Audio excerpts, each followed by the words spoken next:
무의식 개념에 관한 융의 논문을 공부하겠습니다.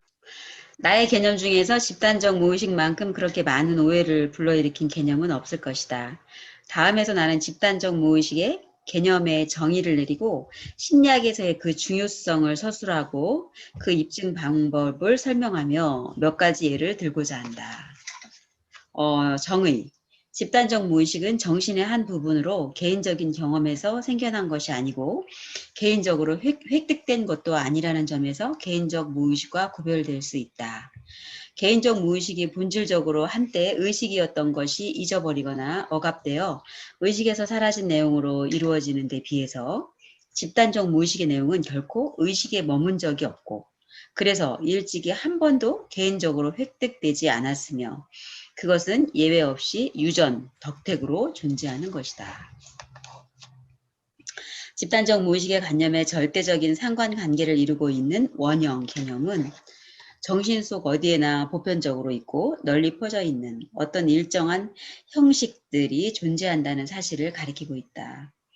신화학적 연구에서는 이것들을 주제라 부르고 원시인 심리학에서는 레비 브렐의 집단 표상에 해당되며 비교 종교학 영역에서는 후베르트와 마우스에 의해 상상의 범주들이라 정의된다. 아돌프 바스티아는 그것들을 일찍이 기본적 또는 원초적 사고라고 이름하였다. 이상의 설명으로 나의 원형의 관념이 글자 그대로 선재하는 형식, 오직 나만의 개념이 아니고 다른 학문 영역에서도 인정되고 명명된 것이라는 점이 충분히 밝혀졌을 것이다. 나의 논제는 다음과 같다. 의식된 정신의 개인적 성질과는 달리 우리의 의식 이외에 집단적인 비개인적 특성을 지닌 제2의 정신체계가 존재한다는 것이다. 우리의 의식은 철두철미하게 개인적인 성질의 것이다. 개인적 무의식을 이에 부속된 것으로 추가하더라도 우리가 오직 유일하게 경험할 수 있는 정신으로 간주되는 것이다. 그런데 집단적 무의식은 개별적으로 발전하는 것이 아니라 상속되는 것이다. 집단적 무의식은 선재하는 틀들, 즉 원형들로 이루어지며 그것들은 단지 2차적으로 의식될 수 있고 의식 내용에 뚜렷한 형태를 부여하는 것이다. 여기서 여러분들이 잘 아는 내용이지만 다시 한번 여기서 융의 입장을 요약을 한다면 우리의 마음을, 우리의 정신을 한쪽에서는 의식과 또 하나는 무의식으로 이렇게 나누고 있죠. 그래서 근데 무의식 중에 개인적 무의식과 집단적 무의식 이 두 가지로 나눈다는 얘기죠. 개인적 무의식은 과거에 한번 의식한 적이 있었는데 의식했던 것이 지금은 무의식의 세계에 가 있지만 이게 무의식에 있던 것이 다시 개인적인 상황에 따라서 다시 의식될 수 있습니다.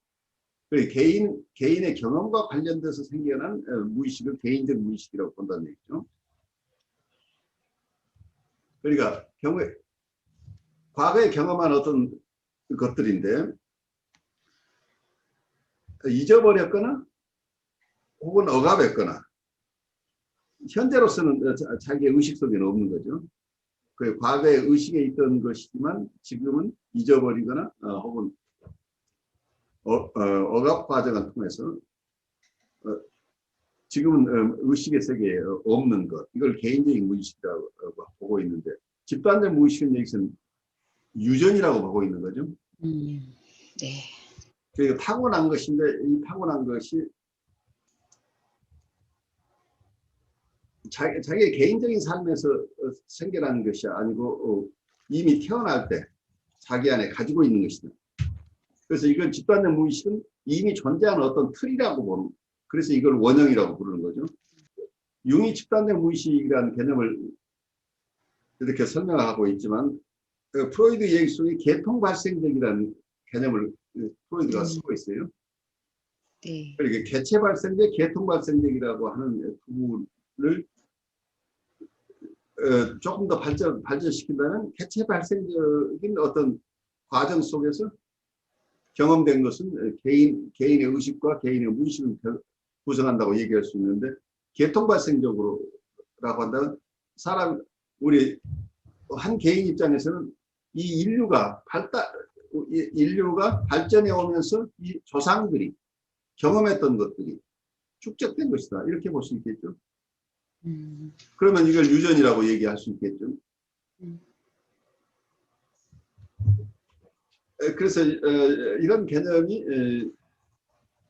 불교 쪽에서는, 불교의 유시각 쪽에서는 팔식이라는 개념이 있어요. 이걸 장식이라고 부르는데, 저장하는 식이라고 부르는데, 유교의 인식론은 굉장히 다양하게 우리가 현대에 와서 의식이다, 무의식이라고 부르는 부분을 여러 가지로 나누고 있는데, 일식부터 팔식으로 나누는 이런 다양한 어떤 분류법을 가지고 있는데, 그 중에 팔식은 여기서 얘기하는 저장식이라고 보이는. 그래서 어떤 기억하는 곳인데, 그 기억은 불교의 개념대로 한다면 윤회라는 개념을 사용한다면 이 세상에 내가 체험한 것뿐만이 아니라 그 이전 생애에서 체험한 것도 이 장식 속에 있을 수 있다. 이 팔식 속에. 그래서 이 팔식이라는 개념은 개통 발생, 어떤 그걸 윤회라는 개념을 사용하지 않고 상속이나 여기서 융이 얘기하는 유전이라고 본다고 합니다. 유전이라고 얘기를 하거나 프로이드식으로 개통 발생적으로 이라고 얘기를 하거나, 불가에서 어떤 이 저장식이라는 제8식에 저장되어 있는 것이라고 하거나, 이건 개인의 체험뿐만 아니라 개인 그 집단의 체험들이 무의식이라는 어떤 영역에 있을 수 있다 하는 것을 공통으로 인정하고 있는 부분이 아닌가 싶어요. 근데 그걸 어떤 방식으로 분류하고 어떤 방식으로 개념화하느냐가 각각 다르죠. 집단적 무의식의 심리학적 의미. 전문직의 실지 임상에서 성장한 우리의 의학적 심리학은 정신의 개인적인 성질을 강조한다. 무엇보다 프로이트와 아들러의 견해를 생각해 볼 수 있다. 이들의 심리학은 개인의 심리학이며 원인적인 요소나 인과적 요소들은 거의 전적으로 그 성질상 개인적인 것으로 간주되고 있다. 그래도 이 심리학은 어떤 종류의 일반적인 생물학적 요소들, 예를 들면 성적인 본능이나 자기 주장의 충동에 논거를 두고 있어 결코 개인적인 특이성에만 의지하고 있는 것은 아니다. 스스로 해석학적인 학문임을 주장하는 만큼 이 심리학은 그렇게 하는 수밖에 없다. 이 두 사람의 관점 중 어느 것도 본능이 동물과 사람 모두가 지니고 있는 것으로 개인의 심리에 영향을 주고 있다는 사실에 이론을 제기하지 않는다. 본능은 비개인적인, 보편적으로 널리 퍼져 있는 행동의 계기를 마련하는 특성을 가진 유전적 요소다.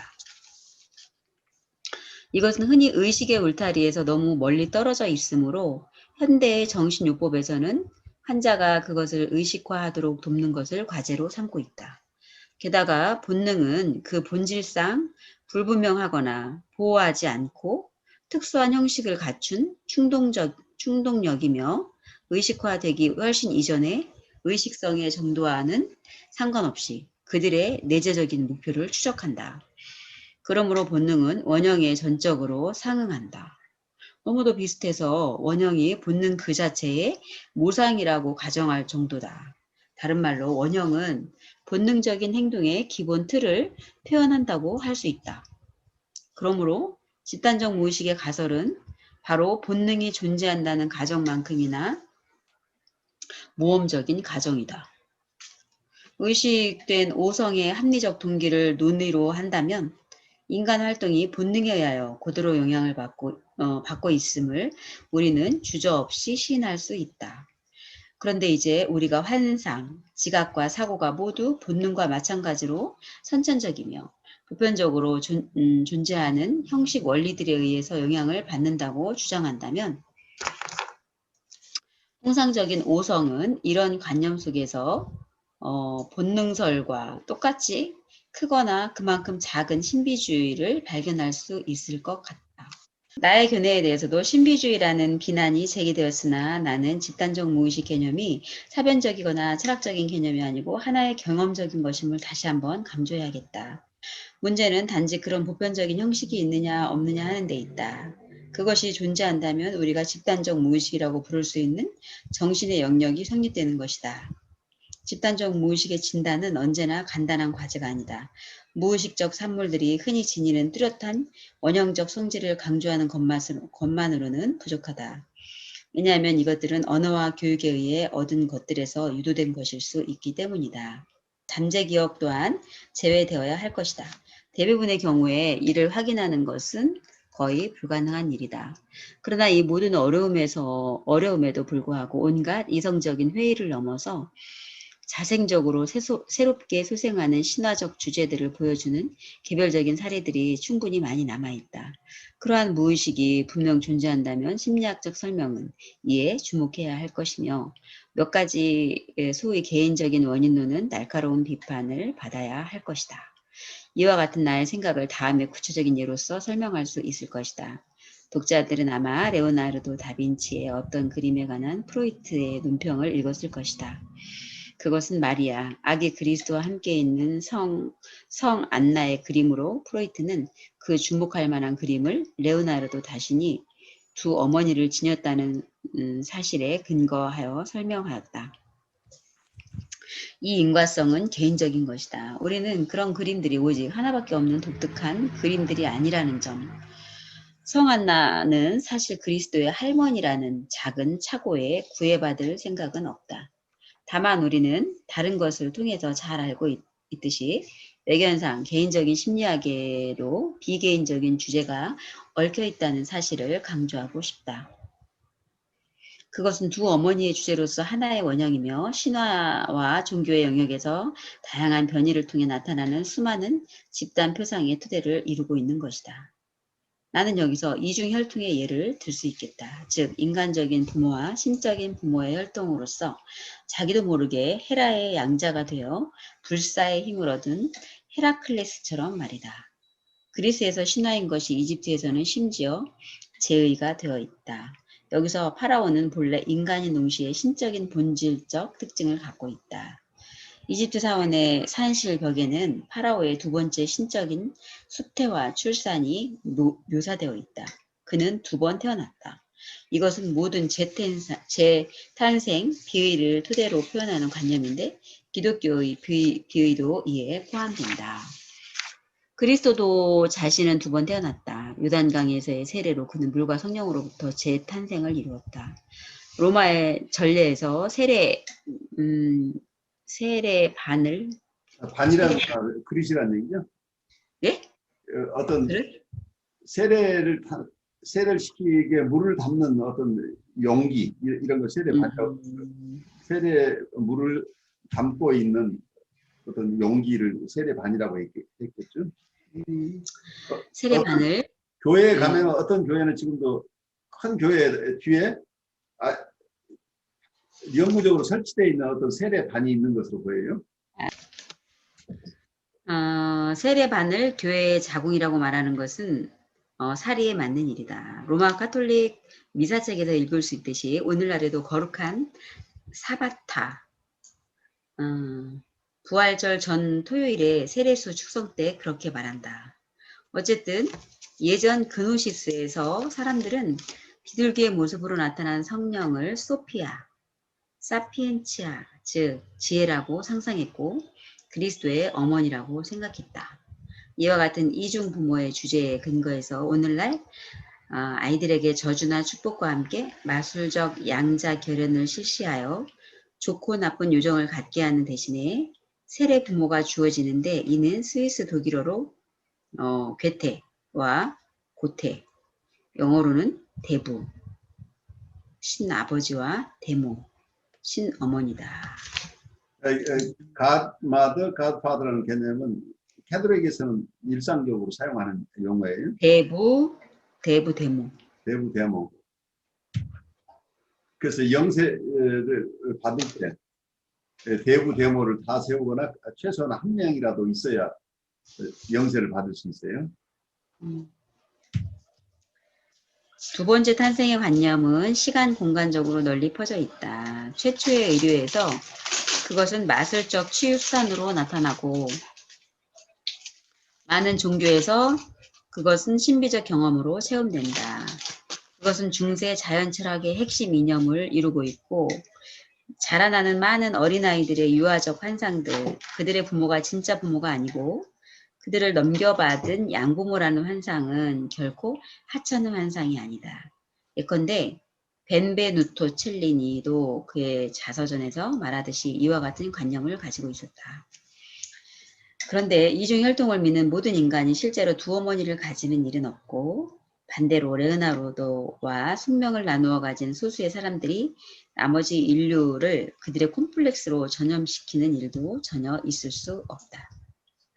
오히려 이중탄생의 환상이 보편적으로 출현하며 이와 함께 두 어머니의 환상이 어디에나 존재하고 그것이 이 주제 속에 모사된 인간적 필요성에 상응한다는 가정을 받아들일 수밖에 없는 것이 사실이다. 만약 레오나르도 다빈치가 정말 두 어머니의 초성을 성 안나와 마리아에게 투사해 그렸다면 나는 이를 의심하지만 그는 다만 헤아릴 수 없는 수백만의 인간이 그의 이전과 이후에 믿은 것을 내놓았을 뿐이다. 마찬가지로 프로이트가 이미 언급한 논문에서 다루고 있는 독수리 상징은 이런 견해를 더욱 그럴듯하게 만들고 있다. 프로이트가 상징의 참고 문헌으로 그 당시 널리 알려진 호라폴로의 히에로글리피카를 인용한 것은 합당한 일이었다. 그 속에서 우리는 콘도르 속 독수리들이 오직 암컷이며 상징적으로 어머니를 의미한다는 말과 이들이 바람에 의해 잉태한다는 말을 읽을 수 있다. 푸노이 말하는 그리스 말은 무엇보다 기독교의 영향 아래 성령이라는 뜻을 얻게 되었다. 심지어 성령 강림의 기적에 관한 보고서에 푸노이마는 아직 바람과 성령의 이중 의미를 가지고 있다.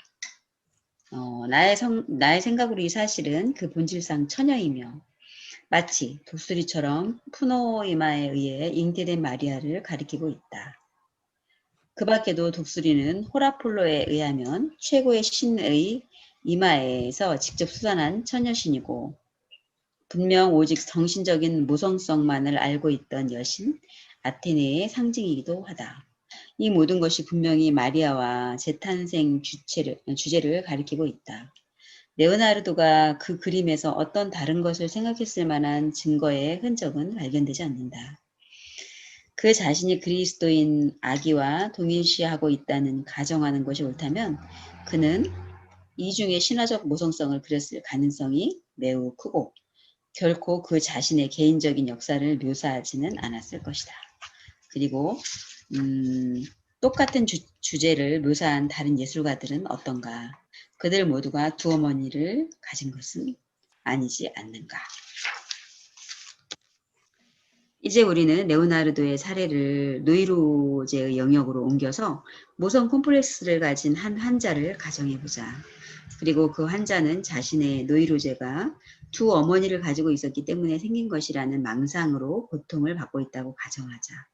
개인적인 해석은 그의 생각이 옳다고 시인했을 것이다.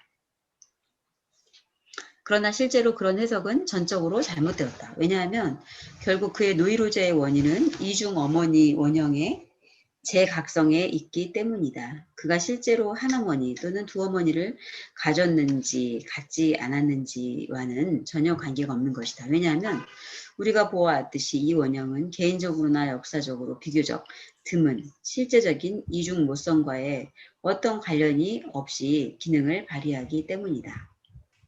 물론 그렇게 간단하게 개인적인 원인을 전제로 삼는 것은 유혹적인 일이다. 그러나 그런 가설은 부정확할 뿐만 아니라 전적으로 잘못된 것이다.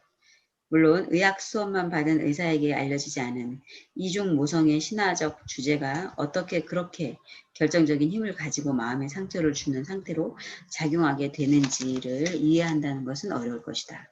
우리가 인간의 신화적인 영역에 숨어있는 엄청난 힘을 고려한다면 원형의 인과적 의미는 별로 대단한 것처럼 보이지 않는다.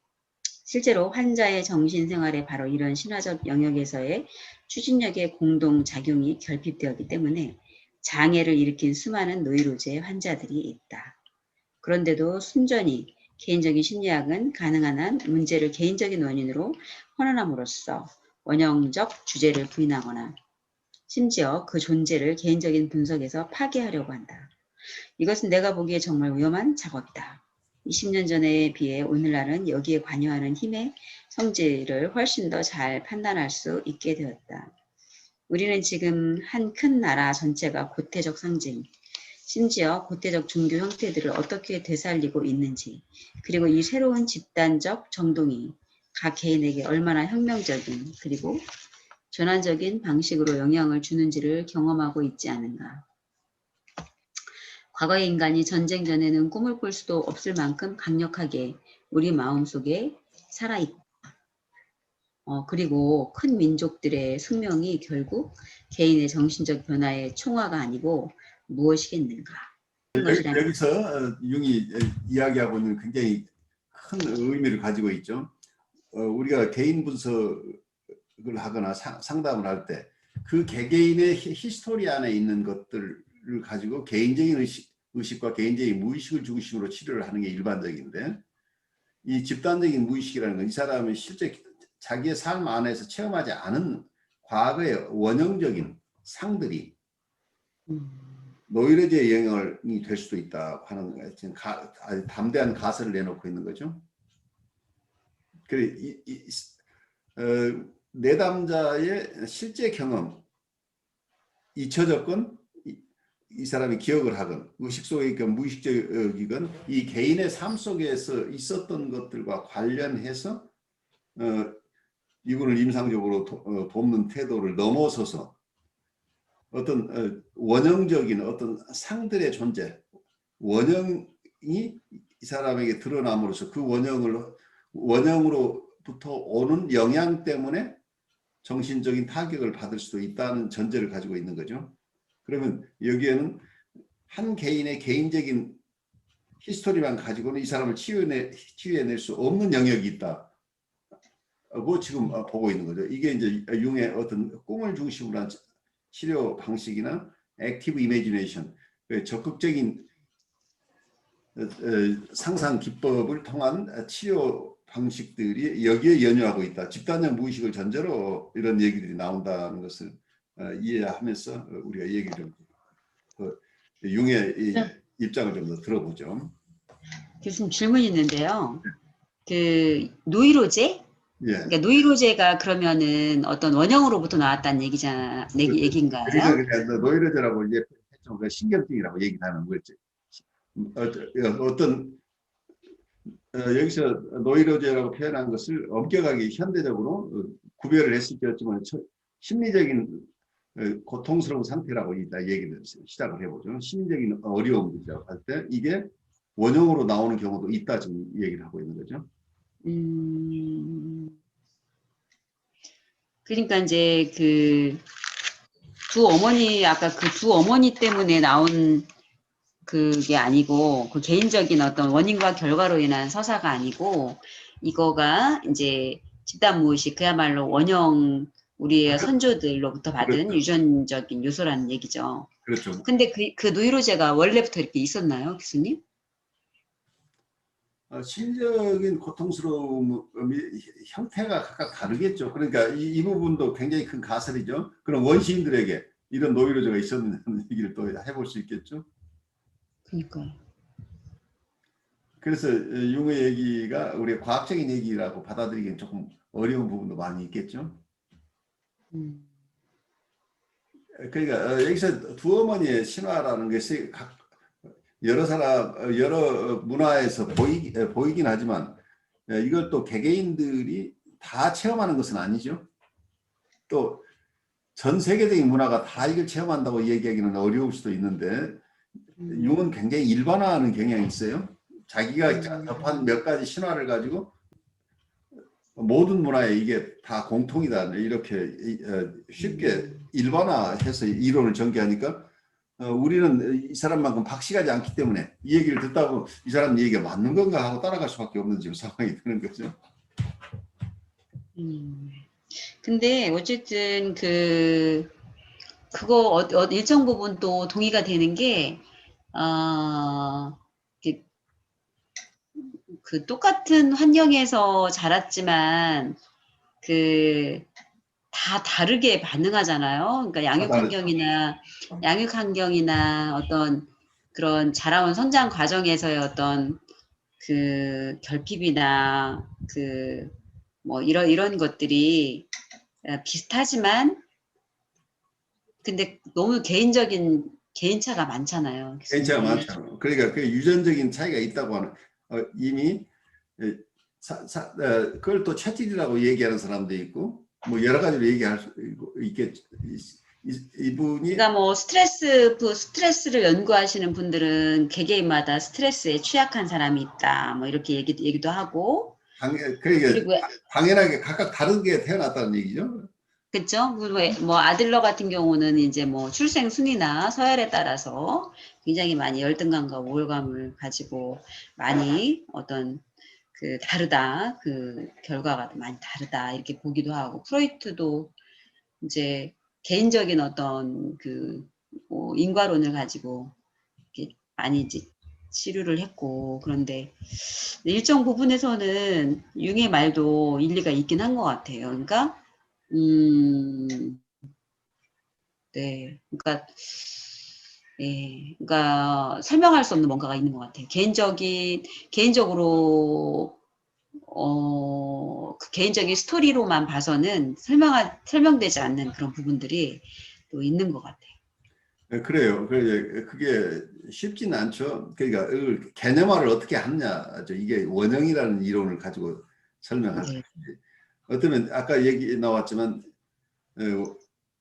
본능이라고 하는 것도 거의 지금 본능이라는 개념 자체가 본능도 원형으로 보는 원형은 거잖아요. 개념하고 크게 차이가 나는 것 같지 네. 않은데 이걸 굳이 본능이라는 것과 다른 원형이라는 개념을 또 하나 만들어서 네. 오히려 더 본능 하나로 설명해 오던 것을 이 사람은 이걸 둘로 설명하고 있는 것 같은 느낌일 수도 있죠. 왜냐하면 본능 속에는 항상 어떤 목적이 있잖아요. 그 대상이 있고 목적이 있고 에너지가 있는 거죠. 본능이라는 개념 자체가 프로이드의 본능 이론 자체가 성적 본능이라고 하면 어떤 그 에너지가 리비도가 있는데 이 리비도는 신체에서 발원한다 이제 이렇게 보고 있는 바디에서 온다라고 보고 있고 그것은 어떤 목적이 있는 거죠. 이걸 어떤 만족을 얻고 싶은 욕구가 있는 거죠. 근데 그 욕구가 어떤 남녀 간의 성적 결합을 통한 이런 성숙된 성적 욕구이건 또 다른 것이건 어떤 거기서 얻고자 하는 게 있는 거죠. 그리고 그 어느 대상과의 관계에서 얻고 싶은 거죠. 그냥 단순한 게 아니라. 근데 대상과 관계에 대해서 자기가 얻고 싶은 것. 그래서 어떤 대상관이 있고 목적이 있고 그리고 그걸 뒷받침하는 에너지가 있는 거죠. 그러면 이 어떤 대상을 향해서 간다고 한다면 대상을 향해서 가는 어떤 힘이 있다고 한다면 그거 자체가 어떤 그냥 아무 피지컬한 것이라고만 생각할 수 없잖아요. 그건 무언가를 추구하는 것이라고 한다면 거의 정신적인 요소가 섞일 수밖에 없잖아요. 근데 어떤 상을 가지고 있는 거지.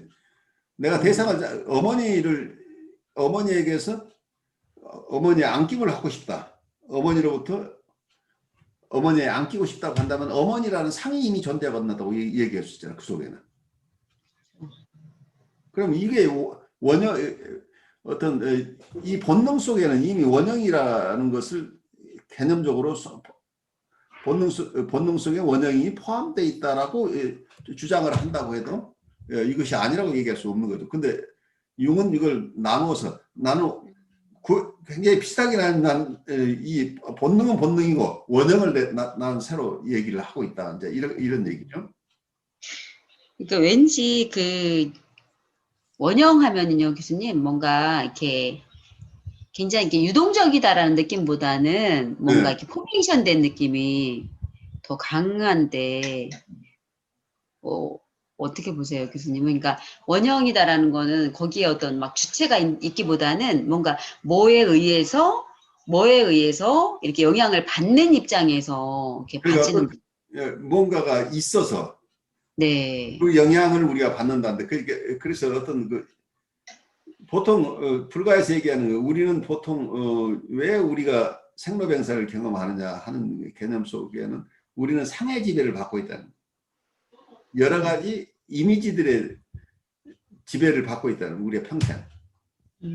그러니까 자기에 대한 이미지나 대상에 대한 이미지 이런 것들, 여기서 대상관계 이론에서 얘기하는 다양한 상들을 결국은 우리가 임상에서 만나고 있는 것도 이분이 가지고 있는 자기에 대한 표상이나 대상에 대한 표상이 섞여 있기도 하고, 그 표상이 어쩌면 자기 표상 자체도 통합되어 있지 않은 경우, 대상 표상 자체도 통합되어 있지 않은 경우, 근데 이런 여러 가지 경우들을 우리가 공부를 하고 있는데, 이런 것들은 어떤 상들과 관련돼 있다고 이제 이해는 충분히 되는데, 그래서 원형이라는 개념으로 모든 상의 원천에는 과거부터 우리에게 타고난 어떤 상이 있다고 하는 개념화가 여기 일어나고 있죠. 그런데 이 원형은 구체적으로 어머니 원형이라는 것이, 우리가 구체적인 어머니 원형이라는 것은 없어요. 이건 하나의 틀이기 때문에 그 어머니 원형은 수없이 많은 다양한 형태로 드러난다는 얘기죠.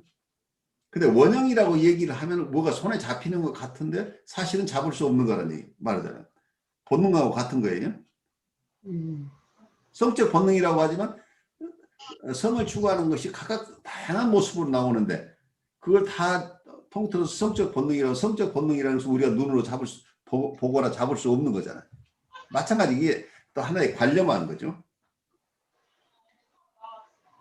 그 개념 자체가 관념화되어 있다. 아이디어. 그러니까 어쩌면 이 원형이라는 개념을 의심하는 플라톤의 이데아에서 나온 개념이라는 거예요. 형이상학적으로 이 세상에 있는 모든 것들은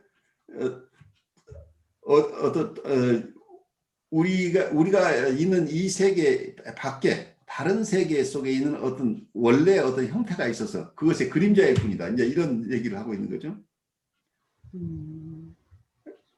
그런데 그게 만만치 않은 게, 그 원형 자체가 우리가 이해할 수 있을 하나의 구체화된 모습이 아니고 어떤 형식일 뿐이다. 이렇게 또 물러나 버리죠.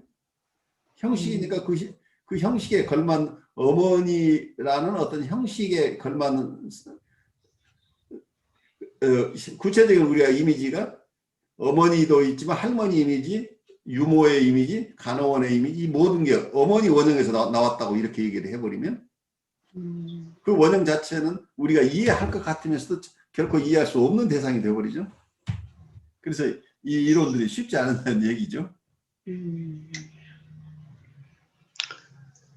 근데 일정 부분 또 이렇게 일정 부분 또 이렇게 이해가 되는 것 같아요. 그러니까 뭐 아까 뭐 예수님도 두 번 태어나는 거, 그렇죠. 두 번 태어났고, 또 어머니에 대해서도 또 두 어머니에 대한 또 그 판타지 이런 것들이, 그 레오나르도 다빈치의 이야기도 했는데 그것도 참 재미있는 것 같아요. 레오나르도 다빈치 그림도 그가 그렸을 때 두 어머니, 이게 이제 개인적인 서사는 자기가 두 어머니를 이제 갖고 있기 때문에 그렇게 성한나와 그 마리아를 이렇게 그려냈다고 하는데, 근데 실질적으로는 그게 두 어머니에 대한 어떤 원형이 있을 것이다라고 이렇게 보는 거잖아요. 그렇죠. 예. 그래서 참, 네. 그러니까 뭐 폭넓게 생각을 해주게 하는 것 같긴 해요. 그러니까 여러 가지 꼭 이거다라고 안 하고, 집단 무의식이라는 개념 속의 원형을 이렇게 얘기함으로써 그 밖에 또 것들을 조금 더 폭넓게 생각하게 해주는 피리오드를 찍지 않고, 그거는 좋은 것 같아요. 그러니까 우리의 마음의 바운드를 넓혀주는 의미에서 융이 굉장히 우리에게 도움을 주고요. 네, 네네. 그래서 이번에 기법 중에 액티브 이미지네이션이라고 하는 거가 적극적인 명상법 이런 건데, 사실은 그 기법은 크리스찬 영성에서 옛날부터 있었던 기도의 방식 중에 이제 그런 게 있어요. 이그네시안 스피리추얼리티 속에서는 이런 상상에 의한 기도, 이미지네이션을 통한 기도 방법을 500년 전부터 사용해 오고 있어요. 근데 그건 이냐시오라는 그분이 자기의 영신수련의 책자 속에 포함시켰지만 그분이 그걸 포함시킨 그 이전부터 있었던 전통을 거기에 구체화한 거기 때문에 이거 크리스찬 전통이라고 볼 수 있는 부분이죠. 그래서 이 상상을 이미지네이션을 통한 기도법이라는 게 굉장히 파워풀한 기도법이고 그것은 지금도 캐톨릭 성직자들의 교육 과정에서는 필수적으로 이 과정을 거쳐야 돼요. 그 기도 방식은 그래서 본인이 성소가 있는지를 최종 식별하는 과정 속에서 30일 대피정을 한다고 그래요. 30일 동안 침묵 피정을. 그 속에서 이그네이션 어떤 프레이어 기법을 사용을 해서 예수님의 공생활을 태어나서부터 순환을 받으시고 부활하는 그 과정까지를 전체적으로 기도하는 과정 속에서 이때 기도하는 과정들이 이 이미지네이션을 통한 기도 방식이에요. 근데 여기서 융이 사용하고 있는 액티브 이미지네이션이라는 게 꼭 거기서 그대로라고는 할 수 없지만 융 스스로가 아까 얘기한 이나시오의 스피리추얼 디렉션 영신 수련의 그 세미나를 개최한 기록이 나와요. 저도 유심히 이렇게 들여다보면. 그러니까 이분이 크리스찬 전통에도 정통한 분이라는 얘기예요. 그 당시에. 그래서 이건 이분이 혼자 생각해낸 것이 아니고 그 이전에 있었던 이런 전통들을 자기의 용어로 지금 사용하고 있을 것이에요. 생각이라는 것은 상상을 하는 능력과 굉장히 밀접하게 관련돼 있어요. 그러니까 원초적인 생각은 상상이에요. 그러니까 상상과 생각을 구별해낼 수 없다는 거야. 깊이 들어가면. 그래서 우리가 어떤 사유를 한다는 것은 우리가 상을 전제로 하고 어떤 이미지를 전제로 아이들은 처음에는 어때요? 아이디어를 관념화하기 전에 어떤 이미지를 먼저 상상하죠. 상상하죠. 개념화하기 전에 먼저 상상하죠. 그래 상상을 한 것이 나중에는 이제 좀 더 점점 추상화되면서 언어화가 되는 거죠. 그래서 생각하는 것도 원초적인 생각은 어떤 이런 상상을 통한 생각이라고 할 수도 있겠죠. 그래서 원초적인 커뮤니케이션 방법은 어떤 상상이라고 얘기할 수도 있겠죠. 그래서 우리가 인류가 발달해 오면서 초기의 커뮤니케이션 방식을 융이 굉장히 존중하면서 현대에도 살려내고 있는 부분이라고 볼 수도 있겠죠. 네. 그래서 우리가 사유하는 방식이 원초적으로는 어떤 상상이라는 이런 능력을 배경으로 점점 언어적인 추상적인 사고를 발달시켜 온 거기 때문에 그렇다고 해서 발달하는 이런 라지컬한 언어적인 능력만 가지고 우리가 우리 커뮤니케이션을 다 해내거나 그리고 우리가 사유를 다 해낼 수는 없는 거죠. 어떤 직관적인 어떤 접근은 원초적인 접근은 어떤 이미지네이션의 접근이 더 원초적일 가능성이 있죠. 더 파워풀할 수도 있는 거죠. 그래서 하나님과의 어떤 기도법 중에 가장 강력한 기도법이 이 언어에 의한 거라기보다 이미지네이션, 상상을 통한 어떤 접근법이 발달했다고 볼 수도 있겠죠. 노이로제가 사적인 것이라면 즉 그 뿌리가 오직 개인적인 원인에 있다면 원형은 아무 역할도 하지 않을 것이다. 그러나 노이로제가 보편적인 모순성으로 빚어진 것이거나 또는 상당히 많은 수의 개인에게 해로운 상태에 있다면 우리는 원형의 현존을 받아들여야 한다. 노이로제는 대부분의 경우에 사적인 일일 뿐만 아니라 사회적 현상이므로 우리는 또한 대부분의 사례에서 원형의 존재를 받아들여야 한다. 그 상황에 해당되는 종류의 원형이 되살아나 결과적으로 원형 속에 숨어있는 폭발적이며 그토록 위험한 충동력이 활동을 개시하여 흔히 예견할 수 없는 결과들을 빚게 된다. 원형의 지배 아래에서 인간을 희생시키지 못한 악인은 없다. 30년 전에 누군가가 감히 다음과 같은 예언을 했다면 즉 유럽의 심리 상태는 중세의 유대인 박해가 다시금 잠을 깨는 방향으로 전개되고 있다고. 유럽이 새삼스럽게 로마 집정관의 속간부월, 나뭇가지 묶음 사이로 도끼가 솟아나게 한 식별표로서 고대 로마 집정관의 최고 권위를 상징함. 속간부월 앞에서 그리고 로마 군단에 행진하는 구둣발 아래에서 전율할 것임을. 사람들이 2000년 전과 같은 로마의 인사법을 다시 도입하게 될 것임을. 그리고 기독교의 십자가 대신에 구태적인 스바스티카, 본래 고대 인도의 종교적 상징. 이거구나. 나치 독일의 상징이죠. 네, 나치 독일이 이것을 이용.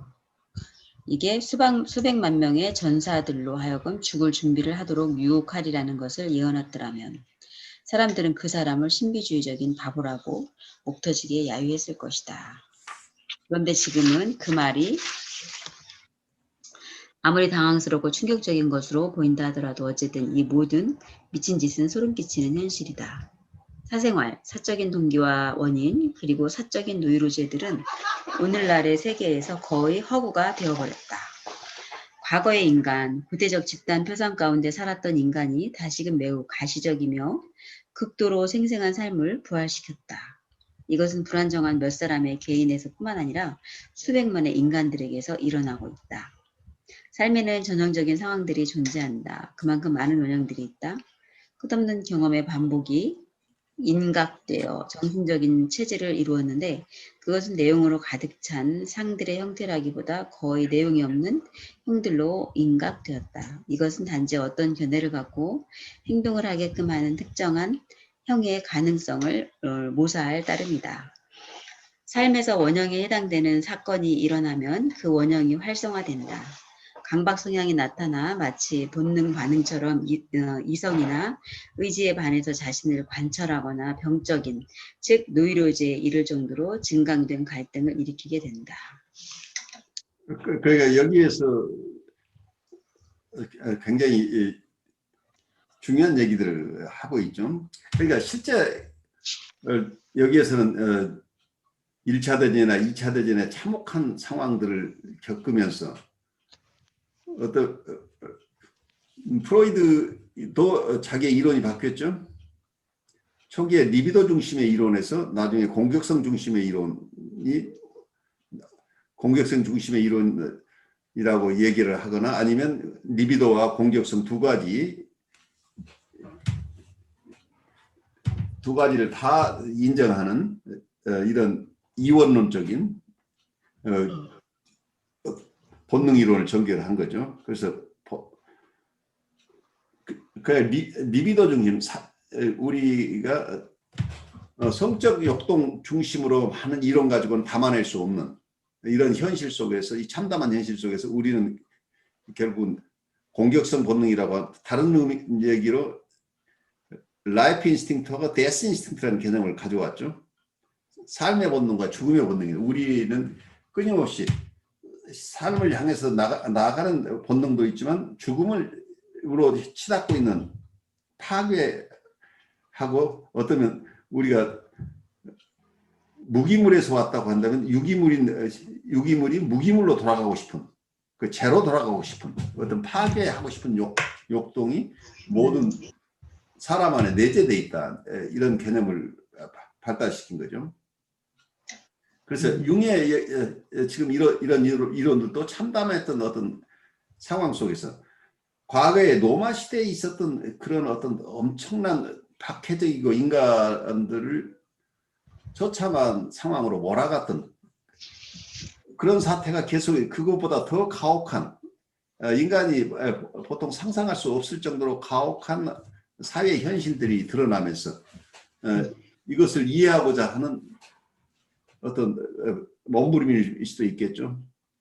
왜 개인적으로는 이분들이 굉장히 착한 사람들인데 집단적으로는 이런 엄청난 전쟁 행위를 가혹 행위들이 일어나는가 하는 것을 탐구하는 과정에서, 이건 원형이라고 하는 개념이 마치 귀신에 쓰였다는 얘기처럼 들리기도 하죠. 그래요. 원형이라고 하면 상이라고 한다면 그 상 자체는 그 상의 지배를 받는다는 얘기는 내가 개인이 내 이고가 그냥 나를 이고나 셀프라고 한다면 내가 저항할 수 없는 어떤 힘이 있다는 거죠. 그것이 내 체험에서 일어난 게 아니고 과거에부터 있었던 어떤 형의 지배를 상의 지배를 받는 그 상 자체는 특정화되어 있는 게 아니고 어떤 형식이기 때문에 어떤 상황에 가면 그 형식이 다양한 모습으로 드러난다라고 보고 있는데 그 형식이 중세에도 드러났고 고대에도 드러났고 로마 시대에도 드러났던 그런 어떤 그런 상들이 계속해서 또 부활해서 또 이 현세에서 그 되살아나는 것 같은 어떤 이런 공포를 야기시키는 이런 사회 현상 속에서 이걸 이해하고자 하는 몸부림이라고 얘기를 할 수 있겠죠. 이것을 우리가 소화해내는 거 이게 뭔가 원형이 있어서 이것이 계속 반복되는 것이 아니냐. 우리 안에 이미 다 가지고 있는 원형이 우리 안에 불러일으켜지면 그 원형에 따라서 우리가 지배를 받는다. 이제 이런 얘기가 되겠죠.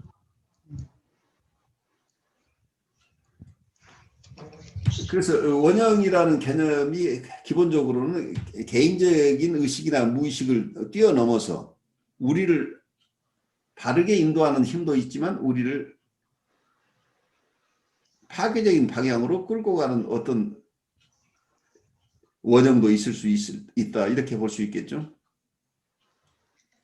그래서 융의 얘기 속은 계속해서 스피릿이라는 얘기가 나오죠. 왜 소울이라는 게 스피릿이라는 개념, 이 스피릿이라는 개념 자체가 영이라는 개념은 굉장히 범신론적인 개념으로 사용하고 있는 것으로 보여요.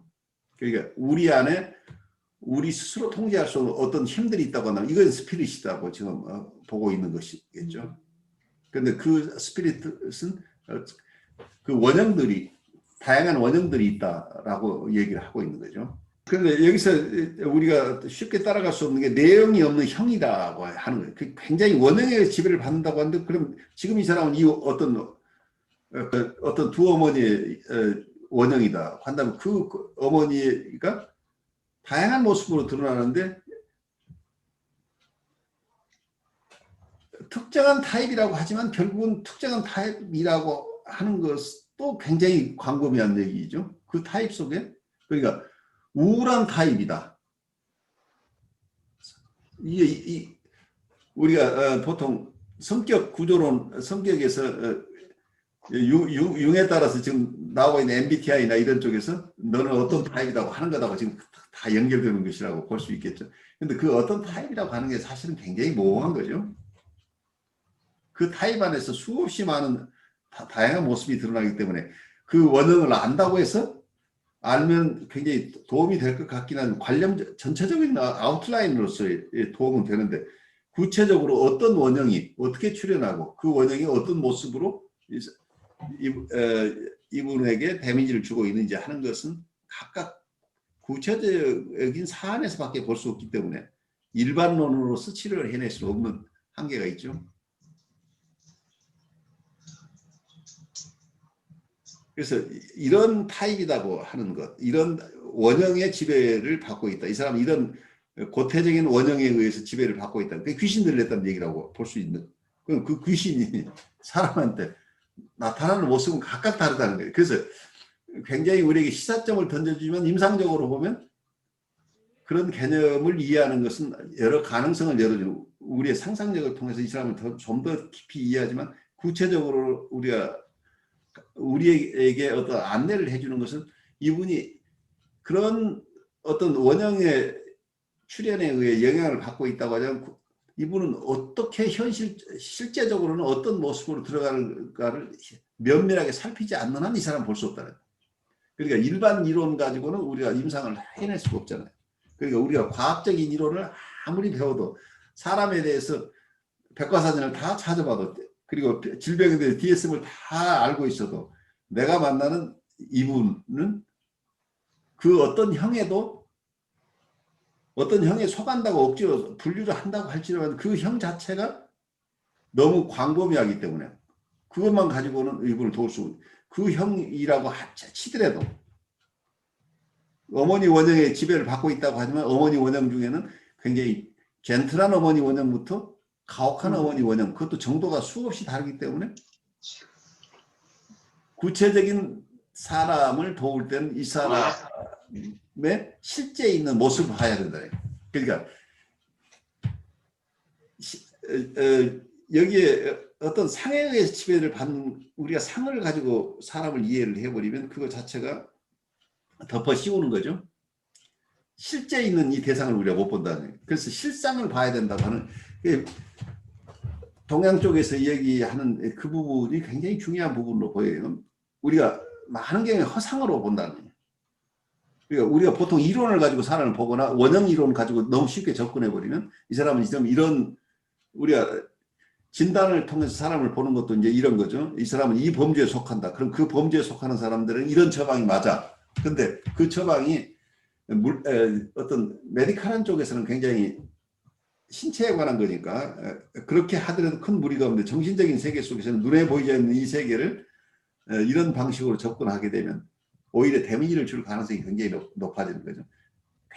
사람마다 같은 분열증 환자도 수없이 다른 양상을 보이고 있는데, 어떤 큰 아웃라인에서 이분들을 끌고 가는 어떤 것들은 있지만 구체적으로 이 사람을 어떻게 돕느냐, 그리고 우울한 사람은 이 우울함이 각각 다른 형태의 우울함인데 그 우울함을 이분에게 독특한 그 우울함이라는 것을 우리가 실제 정확하게 보지 않는 한 이분을 도울 수 없다는 거죠.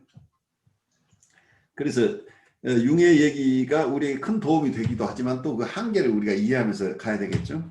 우리는 이제 원형의 존재가 어떻게 증명될 수 있는가 하는 물음에 집중해야겠다.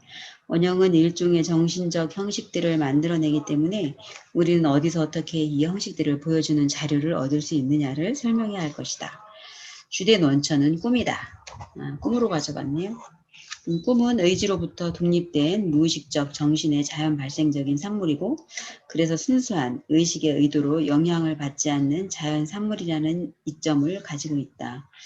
우리가 꿈을 꾼 사람에게 물어보면 꿈속에 나타난 어떤 주제가 그에게 알려져 있었던 것이 아닌지 아닌지를 전해줄 수 있다. 그가 알지 못하는 것들 가운데서 우리는 물론 그에게 알려져 있을 법한 주제, 이를테면 레오나르도의 경우로 되돌아간다면 독수리 상징 같은 주제를 모두 제외해야 한다. 우리는 레오나르도가 이 상징을 호라폴로의 책에서 끄집어냈는지 확신할 수 없다. 그러나 그의 시대에 교양 있는 사람은 어려움 없이 생각해 볼 수 있는 일이기는 하다. 예술가들은 특히 그 옛날에 인문과학 지식에 상당히 출중했던 것이다. 그러므로 새의 주제는 원형 그 자체지만 그것이 레오나르도의 환상에 나타난다고 해서 증명되는 것은 아무것도 없다. 그러므로 우리는 꿈꾼 사람이 모르고 있는 것들, 그런데도 그의 꿈속에서 우리가 역사적인 문헌에서 알고 있는 원형의 기능처럼 그렇게 기능하고 있는 주제들을 찾아야 할 것이다. 원형을 증명하는 데 필요한 자료의 그 밖의 원천은 이른바 적극적 명상이다. 적극적 명상이란 일련의 환상을 의도적인 집중으로 현재화하는 것이다. 이해할 수 없고 무의식적인 환상들이 있음으로써 꿈의 빈도와 강도가 증강되고, 이 환상들을 의식적으로 떠올리게 되면 꿈의 성격이 바뀌고 약화되고 뜸해진다는 것을 나는 경험하였다. 이를 통하 나는 꿈은 흔히 환상을 내포하며 그 환상은 의식화의 경향을 가지고 있으며 꿈의 원천은 흔히 억압된 본능이며 그것은 의식된 이해력에 영향을 주는 자연스러운 경향을 지니고 있다고 추론하였다. 이런 경우에 우리는 환자가 중요하게 여기는 환상의 모든 단편들을 이른바 맥락에 따라 살펴보도록 그에게 과제를 준다. 그것을 묻혀있는 그에 속하는 연상 자료를 이해할 때까지 살펴보는 것이다. 이것은 프로이트가 꿈의 해석 방법으로 권한 자유연상과는 다르다. 그 환상의 단편에 자연스럽게 부착되어 있는 그 이상의 환상 자료를 지속적으로 관찰함으로써 처리하는 것이다. 여기는 이 방법을 기술적으로 설명하는 자리가 아니다. 현실로 끄집어낸 환상의 계열이 무의식을 완화시키고 원형적 형태가 풍부한 자료를 표현한다는 설명으로 접할 것이다. 물론 이 방법은 오직 특정한 주의 깊게 선택된 사례들에서만 적용될 수 있다. 아주 해롭지 않은 작업은 아닌 것이다. 왜냐하면 환자를 현실과 너무 동떨어지게 만들 수 있기 때문이다. 경솔한 적용에 대한 권고는 어쨌든 합당하다. 여기서 굉장히 융이 조심스럽게 얘기하고 있죠. 융의 기법을 사용할 때 우리가 조심해야 될 법 지점을 여기 설명하고 있는 거죠. 여기서 꿈의 분석이나 액티브 이미지네이션, 여기서 적극적인 명상법을 사용해서 환상들이 현실화되도록 무의식에 있었던 것들이 다양한 모습으로 어떤 현실화될 때 그 무의식에 있던 것이 현실화가 이고 강도가 약한 사람들에게는 엄청나게 크게 영향을 줄 수 있기 때문에 위험할 수도 있다. 그래서 무의식 속에 갇혀있는 일련의 환상들이라고 하는 거가 꿈에서 드러나건 혹은 액티브 이미지네이션 적극적인 명상법을 통해서 이 환상을 조금 더 활성화시켜 놓을 때 이런 환상들이 가지고 있는 에너지가 있을 수 있다고 한다면 이 에너지가 긍정적으로 사용될 수도 있지만 부정적으로 영향을 미칠 수도 있다고 하는 지점 때문에 조심스러워요. 그래서 무의식에 있는 내용은 중세식으로 얘기한다면 아까 얘기한 이나시오라는 분이 봤던 어떤 영의 식별법에 의하면 우리에게 다가오는 어떤 신이라고 하는 존재, 이 스피릿이 악신도 있고 선신도 있다. 그래서 선신과 악신이 같이 있기 때문에 그 이냐쇼 그분의 영의 분별에서는 굉장히 조심스럽게 우리에게 다가오는 이런 좋은 생각, 우리가 내가 아닌 어떤 다른 곳에서 오는 이 스피릿이 어떤 영이 다가올 때 영을 무조건 따라가서는 안 된다. 그 영을 잘 식별하지 않으면 우리가 큰 데미지를 받을 우리에게 우리가 큰 도움을 받을 수도 있지만 우리를 파멸시킬 수도 있다고 하는 이 지점을 가지고 있어요.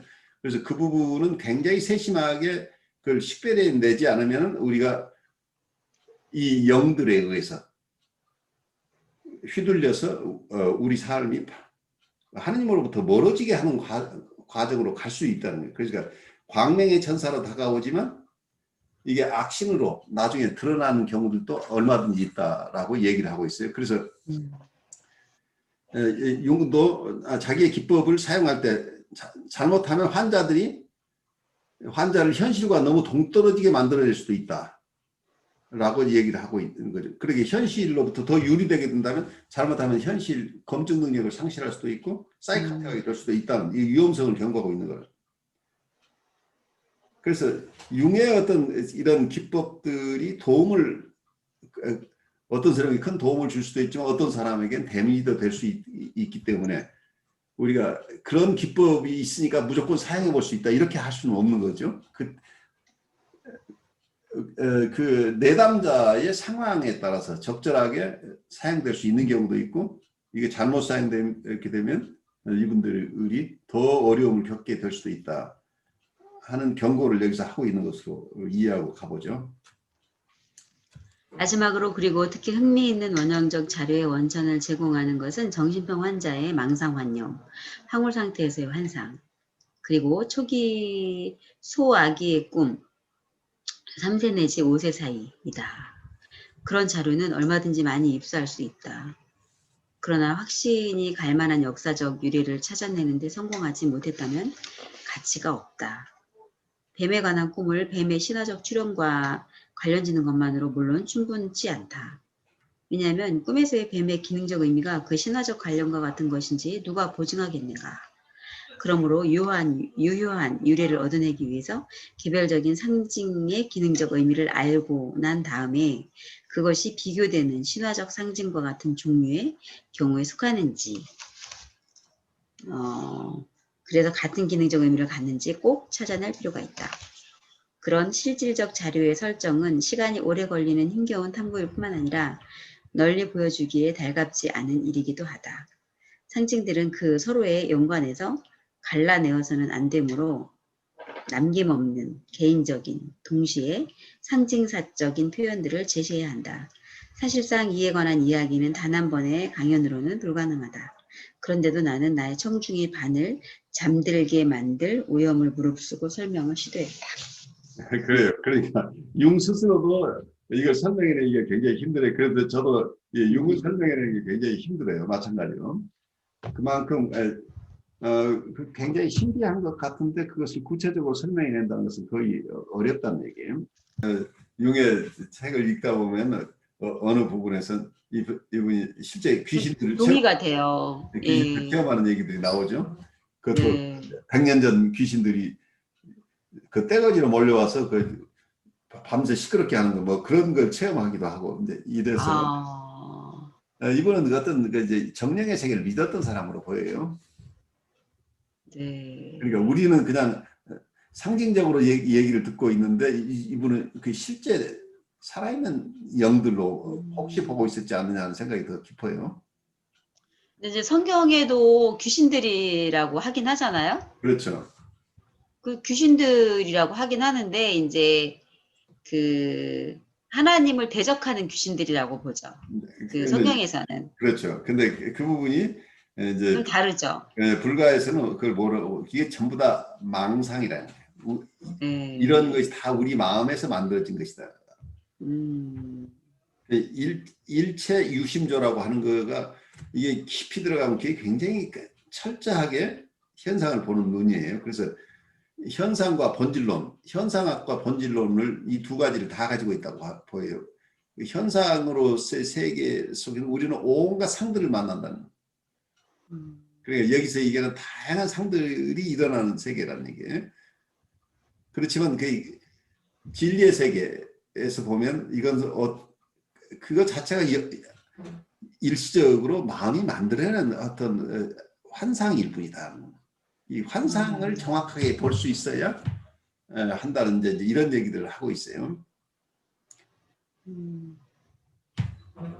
누구나가 그걸 느끼는데 그것이 실체가 있는 것이냐. 그러니까 우리가 수없이 귀신 얘기를 하고 있죠. 귀신의 실체를 잡아낸 사람은 없죠. 그래서 실제로 우리는 체험을 하는 귀신 체험을 하죠.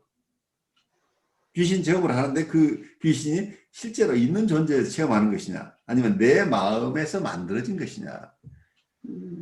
그리고 아까 자매들 여러분 갔을 때 한 사람이 그 얘기를 하면 다른 사람이 다 전염돼서 비슷한 체험을 하게 되죠. 전염돼요. 막 예. 그래갖고 커튼 치고 막. 그런데 그때 원형 개념을 도입하면 이때 생각하는 고스트는 각각 다른 고스트를 지금 상상하고 있을 거예요. 사람마다. 그렇지만 이게 다 귀신이다라는 그 어떤 스피릿에 의해서 영향받고 있는 것 같은 느낌은 다 똑같이 쉐어가 되는 거죠.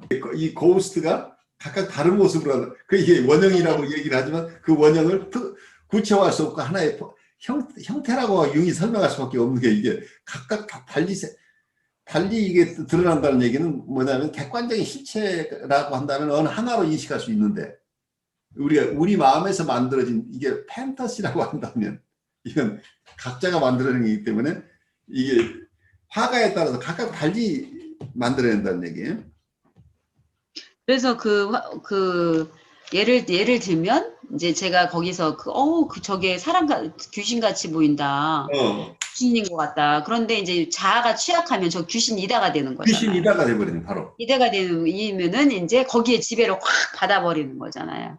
그러니까 많이 나오는 얘기가 새끼줄 뭉치가 있는데 어떤 사람은 저게 새끼줄이 뱀처럼 생겼다는데 어떤 분은 엄청나게 큰 뱀이 자기를 지금 또아리를 들고 자기를 공격하려고 하고 있다고 그게 바로 뒤로 넘어가면서 생명을 잃을 수도 있어요. 그러니까요. 그러니까 판타지가 가진 힘이 막강한데 그 힘은 누가 부여하냐면 자기가 부여한 거예요. 그러니까 어떤 분이 그렇게 호랑이를 우리가 그리고 그 호랑이에게 잡혀먹는다는 얘기예요. 그래서 이 망상이나 몽상이라는 것을 우리가 깊이 이해해야 우리의 건강한 삶들이 보장된다는 얘기예요. 그러니까 참, 예, 뭐 이렇게 결론이 없어요, 교수님. 융의 말씀은 결론이 없고 그냥 그래, 결론이 없지만 우리에게 많은 이미지네이션을 생각은 하게 해주고 그 경험하고 느끼는 것들을 잘 글로 이렇게 대변을 해주는 것 같다라는 생각은 그러니까 융이 체험하고 있는 것과 비슷한 것들을 우리 내담자들 중에 체험하고 있을 수 있어요. 네. 그래서 그분들을 이해하는데도 이건 굉장히 큰 도움이 되죠. 그러니까 과학적으로 옳다 그르다, 논리적으로 맞다 틀리다를 떠나서 이러한 체험을 한 융을 우리가 그대로 공감하지 않더라도 이걸 접하는 게 또 다른 융들을 우리가 얼마든지 만날 수 있을 거예요. 그분들을 이해하는 데도 큰 도움이 되죠.